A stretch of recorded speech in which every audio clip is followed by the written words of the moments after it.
Dans le milieu interstellaire se trouvent des concentrations de gaz et poussière.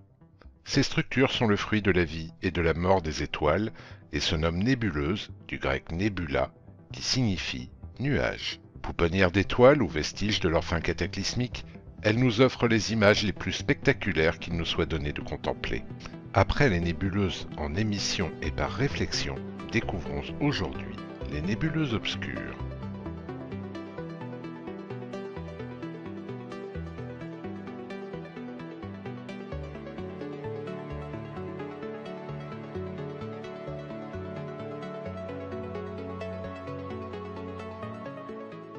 Les nébuleuses obscures sont de larges nuages moléculaires interstellaires couplés à de fortes concentrations de poussière qui bloquent complètement la lumière des objets qui se trouvent derrière eux.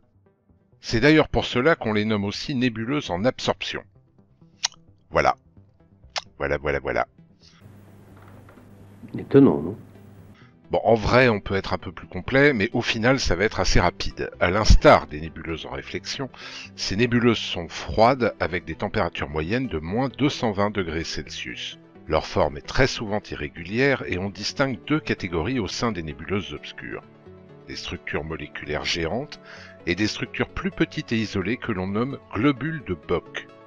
Ces derniers furent découverts par l'astronome néerlando-américain Bart Bok dans les années 40. Des études ont démontré que ces globules étaient en cours d'effondrement gravitationnel pour former des proto-étoiles. Mais à ce jour, il reste encore des objets assez mystérieux et constituent un champ de recherche très actif. Les nuages sombres sont composés de particules de poussière dont la taille est inférieure au micromètre et qui sont enveloppées de monoxyde de carbone et de nitrogène. Dans la partie moléculaire des nébuleuses se trouve principalement de l'hydrogène moléculaire, des atomes d'hélium, d'ammoniac ou encore de formaldéhyde. Les plus grandes nébuleuses obscures sont visibles à l'œil nu. Et ouais, ce sont elles qui se détachent quand vous avez la chance d'observer la Voie lactée dans le ciel. Voici quelques exemples de ces nébuleuses obscures photographiées ou traitées par les membres de l'équipe Astrofleet.